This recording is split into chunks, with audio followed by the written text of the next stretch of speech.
ओम शांति। आज 14 नवंबर 2021 के अव्यक्त महावाक्य हैं। रिवाइज कोर्स है 23 नवंबर 1989। मुरली की हेडलाइन है वरदाता को राजी करने की सहज विधि। आज वरदाता बाप अपने वरदानी बच्चों को देख हर्षित हो रहे हैं। वरदाता के बच्चे वरदानी सब बच्चे हैं, लेकिन नंबरवार हैं। वरदाता सभी बच्चों को वरदानों की झोली भर करके देते हैं। फिर नंबरवार क्यों? वरदाता देने में नंबरवार नहीं देते हैं, क्योंकि वरदाता के पास अखुट वरदान है। जो जितना लेना चाहे खुला भंडार है। ऐसे खुले भंडार से कई बच्चे सर्व वरदानों से संपन्न बनते हैं और कोई बच्चे यथाशक्ति तथा संपन्न बनते हैं। सबसे ज़्यादा झोली भरकर देने में भोलानाथ वरदाता रूप ही है। पहले भी सुनाया है, दाता, भाग्य विधाता और वरदाता तीनों में से वरदाता रूप से भोले भगवान कहा जाता है, क्योंकि वरदाता बहुत जल्दी राजी हो जाते हैं। सिर्फ राजी करने की विधि जान जाते हो तो सिद्धि अर्थात वरदानों की झोली से संपन्न रहना बहुत सहज है। सबसे सहज विधि वरदाता को राजी करने की जानते हो? उनको सबसे प्रिय कौन लगता है? उनको एक शब्द सबसे प्रिय लगता है। जो बच्चे एक व्रता आदि से अब तक हैं, वही वरदाता को अति प्रिय है। एक व्रता अर्थात सिर्फ पवित्रता नहीं, पतिव्रता नहीं, सर्व संबंध से एक व्रता, संकल्प में भी स्वप्न में भी दूजा व्रता ना हो। एक व्रता अर्थात सदा वृत्ति में एक, दूसरा सदा मेरा तो एक दूसरा ना कोई, ये पक्का व्रत लिया हुआ है। कोई बच्चे एक व्रता बनने में बड़ी चतुराई करते हैं। कौन सी चतुराई? बाप को ही मीठी बातें सुनाते कि बाप शिक्षक सतगुरु का मुख्य संबंध तो आपके साथ है, लेकिन साकार शरीरधारी होने के कारण, साकारी दुनिया में चलने के कारण कोई सकारी सखा व सखी सहयोग के लिए, सेवा के लिए, राय सलाह के लिए साकार में जरूर चाहिए, क्योंकि बाप तो निराकार और आकार है। इसीलिए सेवा साथी है और तो कुछ नहीं है, क्योंकि निराकारी आकारी मिलन मनाने के लिए स्वयं को भी आकारी निराकारी स्थिति में स्थित होना पड़ता है। वह कभी कभी मुश्किल लगता है, इसलिए समय के लिए साकार साथी चाहिए। जब दिमाग में बहुत बातें भर जाएंगी तो क्या करेंगे? सुनने वाला तो चाहिए ना। एक व्रता आत्मा के पास कोई ऐसी बोझ की बातें तो इकट्ठी नहीं होती जो सुनानी पड़े। एक तरफ बाप को बहुत खुश करते हो, बस आप ही सदैव मेरे साथ रहते हो, सदा बाप मेरे साथ है, साथी है।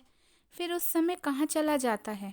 बाप चला जाता या आप किनारे हो जाते हो?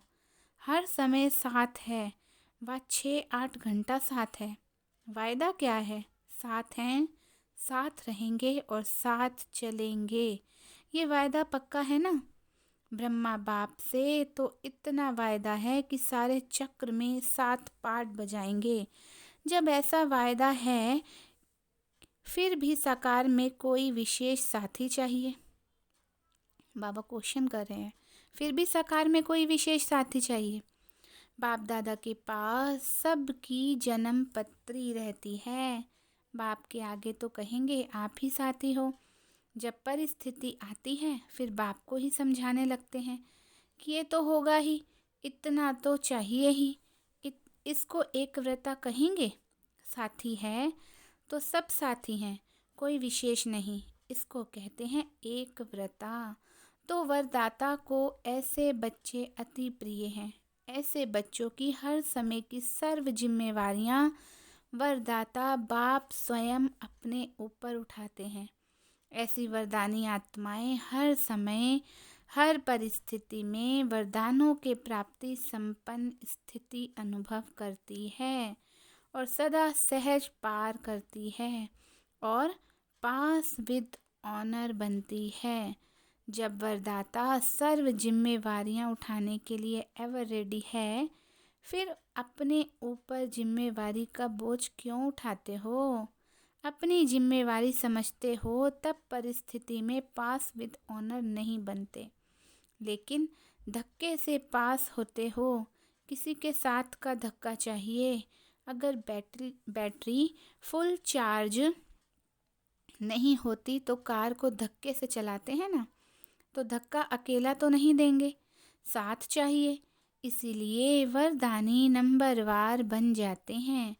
तो वरदाता को एक शब्द प्यारा है, एक व्रता, एक बल, एक भरोसा। एक का भरोसा दूजे का बल, ऐसा नहीं कहा जाता। एक बल एक भरोसा ही गाया हुआ है। साथ साथ एक मत, ना मनमत ना परमत। एक रस, ना और कोई व्यक्ति ना वैभव का रस। ऐसे ही एकता, एकांत प्रिय, तो एक शब्द ही प्रिय हुआ ना, ऐसे और भी निकालना। बाप इतना भोला है जो एक में ही राजी हो जाता है। ऐसे भोलानाथ वरदाता को राजी करना क्या मुश्किल लगता है?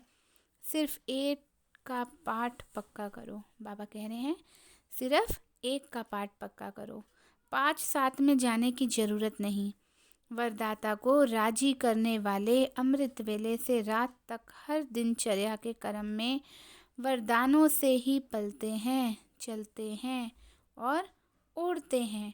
ऐसे वरदानी आत्माओं को कभी कोई मुश्किल, चाहे मन से चाहे संबंध संपर्क से अनुभव नहीं होगी। हर संकल्प में, हर सेकंड, हर कर्म में, हर कदम में वरदाता और वरदान सदा समीप, सम्मुख, साकार रूप में अनुभव होगा। वह ऐसे अनुभव करेगा जैसे साकार में बात कर रहे हैं। उनको मेहनत अनुभव नहीं होगी। ऐसी वरदानी आत्मा को ये विशेष वरदान प्राप्त होता है जो वह निराकार आकार को जैसे साकार अनुभव कर सकते हैं। ऐसे वरदानियों के आगे हजूर सदा हाजिर है। सुना? वरदाता को राजी करने की विधि और सिद्धि सेकंड में कर सकते हो, सिर्फ एक में दो नहीं मिलाना बस। फिर सुनाएंगे एक के पाठ का विस्तार। बाबा कह रहे हैं फिर सुनाएंगे एक के पाठ का विस्तार। बाप दादा के पास सभी बच्चों के चरित्र भी हैं तो चतुराई भी है। रिजल्ट तो सारी बाप दादा के पास है ना। चतुराई की बातें भी बहुत इकट्ठी हैं। नई नई बातें सुनाते हैं, सुनते रहते हैं। सिर्फ बाप दादा नाम नहीं लेते, इसीलिए समझते हैं बाप को मालूम ही नहीं पड़ता, फिर भी चांस देते रहते हैं। बाप समझते हैं बच्चे रियल समझ से भोले हैं, तो ऐसे भोले नहीं बनो। अच्छा, विदेश का भी चक्र लगाकर पहुंच गए। जानकी दादी, डॉक्टर निर्मला और जगदीश भाई विदेश का चक्र लगाकर आए हैं। अच्छी रिजल्ट है और सदा ही सेवा की सफलता में वृद्धि होनी है। UN का भी विशेष सेवा के कार्य में संबंध है। नाम उन्हों का, काम तो आपका हो ही रहा है। आत्माओं को सहज संदेश पहुंच जाए, ये काम आपका हो रहा है। तो वहाँ का भी प्रोग्राम अच्छा हुआ। रशिया भी रहा हुआ था, उनको भी आना ही था। बाप दादा ने तो पहले ही सफलता का याद प्यार दे दिया था। भारत के एम्बेसडर बन कर गए तो भारत का नाम बाला हुआ ना। चक्रवर्ती बन चक्र लगाने में मज़ा आता है ना। कितनी दुआएं जमा करके आए। निर्मल आश्रम डॉक्टर निर्मला भी चक्र ही लगाती रहती है। वैसे तो सब सेवा में लगे हुए हैं, लेकिन समय के प्रमाण विशेष सेवा होती तो विशेष सेवा की मुबारक देते हैं। सेवा के बिना तो रह ही नहीं सकते हो। लंदन, अमेरिका, अफ्रीका और ऑस्ट्रेलिया, आप लोगों ने ये 4 जोन बनाए हैं ना। 5वां है भारत। भारत वालों को पहले चांस मिला है मिलने का। जो करके आए और जो आगे करेंगे सब अच्छा है और सदा ही अच्छा रहेगा। चारों ही जोन के सभी डबल विदेशी बच्चों को आज विशेष याद प्यार दे रहे हैं। रशिया भी एशिया में आ जाता है। सेवा का रिस्पॉन्ड अच्छा मिल रहा है, हिम्मत भी अच्छी है तो मदद भी मिल रही है और मिलती भी रहेगी। भारत में भी अभी विशाल प्रोग्राम करने का प्लान बना रहे हैं। एक एक को विशेषता और सेवा की लगन में मगन रहने की मुबारक और याद प्यार। अच्छा, सर्व बच्चों को सदा सहज चलने की सिद्धि को प्राप्त करने की सहज युक्ति जो सुनाई, इसी विधि को सदा प्रयोग में लाने वाले प्रयोगी और सहज योगी, सदा वरदाता के वरदानों से संपन्न वरदानी बच्चों को सदा एक का पाठ हर कदम में साकार रूप में लाने वाले सदा निराकार आकार बाप को साथ की अनुभूति से सदा साकार स्वरूप में हाजिर अनुभव करने वाले ऐसे सदा वरदानी बच्चों को बाप दादा का दाता भाग्य विधाता और वरदाता का याद प्यार और नमस्ते। हम रूहानी बच्चों की रूहानी बाप दादा को नमस्ते नमस्ते नमस्ते। सदा रहेंगे हंसते, बनेंगे फरिश्ते, चलेंगे परम धाम के सीधे रास्ते। दादी जानकी जी से जितना सभी को बाप का प्यार बांटते हैं उतना ही और प्यार का भंडार बढ़ता जाता है। जैसे हर समय प्यार की बरसात हो रही है, ऐसे ही अनुभव होता है ना। एक कदम में प्यार दो और बार बार प्यार लो। सबको प्यार ही चाहिए। ज्ञान तो सुन लिया है ना। तो एक ऐसे बच्चे हैं जिनको प्यार चाहिए और दूसरे हैं जिनको शक्ति चाहिए। तो क्या सेवा की? यही सेवा की ना। किसको प्यार दिया बाप द्वारा, किसको शक्ति बाप से दिलाई। ज्ञान के राजों को तो जान गए, अभी चाहिए उन्होंने उमंग उत्साह सदा बना रहे। वह नीचे ऊपर होता है, फिर भी बाप दादा डबल विदेशी बच्चों को आफरीन शाबाश देते हैं। भिन्न धर्म में चले तो गए ना, भिन्न देश भिन्न रस्म फिर भी चल रहे हैं और कई तो वारिस भी निकले हैं। अच्छा, महाराष्ट्र पूना ग्रुप सभी महान आत्माएं बन गए हो। पहले सिर्फ अपने को महाराष्ट्र निवासी कहलाते थे, अभी स्वयं महान बन गए। बाप ने आकर हर एक बच्चे को महान बना दिया। विश्व में आपसे महान और कोई है? सबसे नीचे भारतवासी गिरे और उसमें भी जो 84 जन्म लेने वाली ब्राह्मण आत्माएं हैं वे नीचे गिरी। तो जितना नीचे गिरे उतना अभी ऊंचा उठ गए। इसलिए कहते हैं ब्राह्मण अर्थात ऊंची चोटी। जो ऊंचाई का स्थान होता है उसको चोटी कहा जाता है। पहाड़ों की ऊंचाई को भी चोटी कहते हैं। तो ये खुशी है कि क्या से क्या बन गए। पांडवों को ज़्यादा खुशी है या शक्तियों को? शक्तियों को, क्योंकि शक्तियों को बहुत नीचे गिरा दिया था। द्वापर से लेकर पुरुष तन ने ही कोई न कोई पद प्राप्त किया। धर्म में भी अभी अभी फीमेल्स भी महामंडलेश्वरियाँ बनी हैं, नहीं तो महामंडलेश्वर ही गाए जाते थे। जब से बाप ने माताओं को आगे किया है तब से उन्होंने भी 2-4 मंडलेश्वरियाँ रख दी हैं, नहीं तो धर्म के कार्य में माताओं को कभी भी आसन नहीं देते थे। इसलिए माताओं को ज़्यादा खुशी है। और पांडवों का भी गायन है। पांडवों ने जीत प्राप्त कर ली। नाम पांडवों का आता है लेकिन पूजन ज़्यादा शक्तियों का होता है।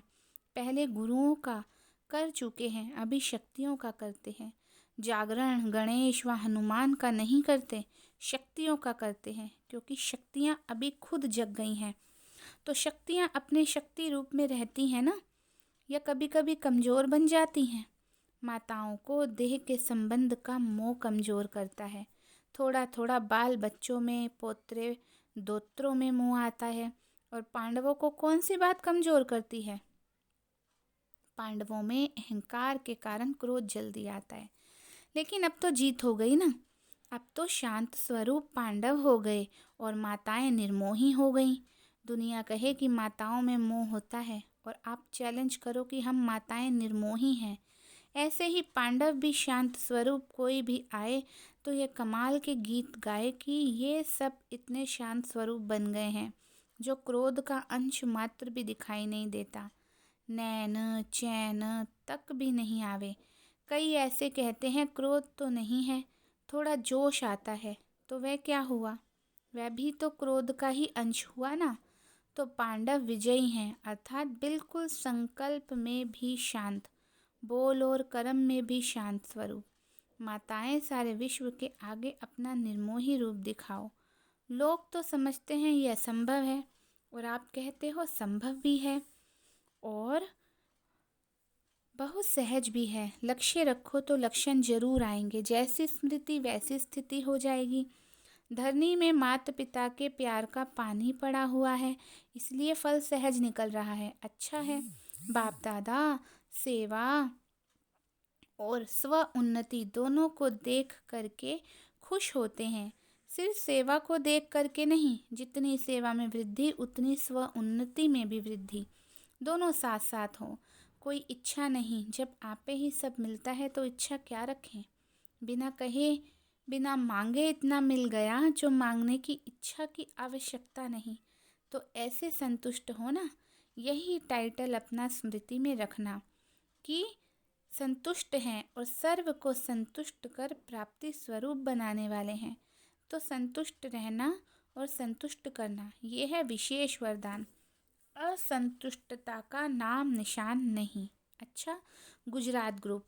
ब्राह्मण जीवन में लास्ट जन्म होने के कारण शरीर से चाहे कितने भी कमज़ोर हैं या बीमार हैं, चल सकते हैं व नहीं भी चल सकते, लेकिन मन की उड़ान के लिए पंख दे दिए हैं। शरीर से चल नहीं सकते लेकिन मन से उड़ तो सकते हैं ना, क्योंकि बाप दादा जानते हैं कि 63 जन्म भटकते भटकते कमज़ोर हो गए हैं। शरीर तमोगुणी हो गए हैं तो कमज़ोर हो गए, बीमार हो गए, लेकिन मन सबका दुरुस्त है। शरीर में तंदुरुस्त नहीं भी, लेकिन मन में तो बीमारी कोई नहीं है ना। मन सबका पंखों से उड़ने वाला है। पावरफुल मन की निशानी, सेकंड में जहाँ चाहे वहाँ पहुँच जाए। ऐसे पावरफुल हो या कभी कमज़ोर हो जाते हो, मन को जब उड़ना आ गया, प्रैक्टिस हो गई तो सेकंड में जहाँ चाहे वहाँ पहुँच सकता है।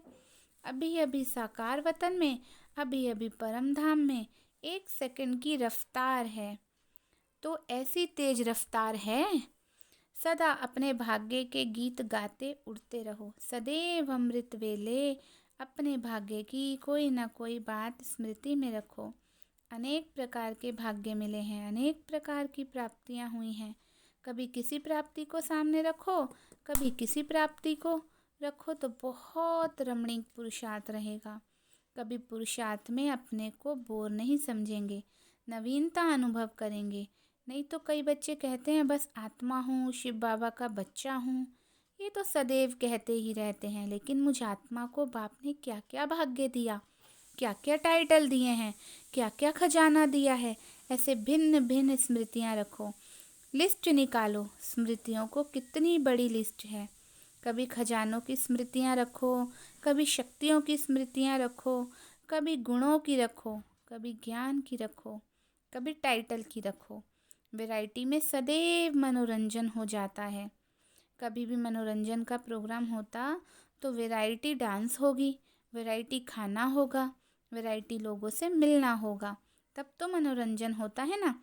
तो ये सब भी सदा मनोरंजन में रहने के लिए वैरायटी प्रकार की बातें सोचो। अच्छा, आज का वरदान है कैचिंग पावर द्वारा अपने असली संस्कारों को कैच कर उनका स्वरूप बनने वाले शक्तिशाली भव। कैचिंग पावर द्वारा अपने असली संस्कारों को कैच कर उनका स्वरूप बनने वाले शक्तिशाली भव। विस्तार है, पुरुषार्थ का मुख्य आधार कैचिंग पावर है। जैसे साइंसदान बहुत पहले के साउंड को कैच करते हैं, ऐसे आप साइलेंस की शक्ति से अपने आदि देवी संस्कार कैच करो। इसके लिए सदैव यही स्मृति रहे कि मैं यही था और फिर बन रहा हूँ, कि मैं यही था और फिर बन रहा हूँ। जितना उन संस्कारों को कैच करेंगे उतना उसका स्वरूप बनेंगे। 5000 वर्ष की बात इतनी स्पष्ट अनुभव में आए जैसे कल की बात है। अपनी स्मृति को इतना श्रेष्ठ और स्पष्ट बनाओ, तब शक्तिशाली बनेंगे। आज का स्लोगन है, ब्राह्मण जीवन का श्वास खुशी है, शरीर भल चला जाए लेकिन खुशी ना जाए। ब्राह्मण जीवन का श्वास खुशी है, शरीर भल चला जाए लेकिन खुशी ना जाए। आज के अव्यक्त महावाक्य की हेडलाइन थी, वरदाता को राजी करने की सहज विधि। आज की मुरली से स्वमान है। पहला, मैं आत्मा एक व्रता हूँ। दूसरा है, मैं सर्व वरदानों से संपन्न आत्मा हूँ। तीसरा स्वमान है, मैं सदा एक का पाठ पक्का करने वाली आत्मा हूँ।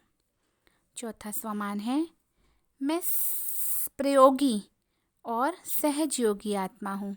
मैं प्रयोगी और सहजयोगी आत्मा हूँ। पांचवा स्वमान है, मैं सदा संतुष्ट रहने वाली और दूसरों को भी संतुष्ट करने वाली आत्मा हूँ। छठा स्वमान है, मैं अपने असली संस्कारों को कैच कर उनका स्वरूप बनने वाली आत्मा हूँ। मैं अपने असली संस्कारों को कैच कर उनका स्वरूप बनने वाली आत्मा हूँ। सातवां स्वमान है, मैं अपनी स्मृति को श्रेष्ठ बना शक्तिशाली बनने वाली आत्मा हूँ। अच्छा जी, ओम शांति।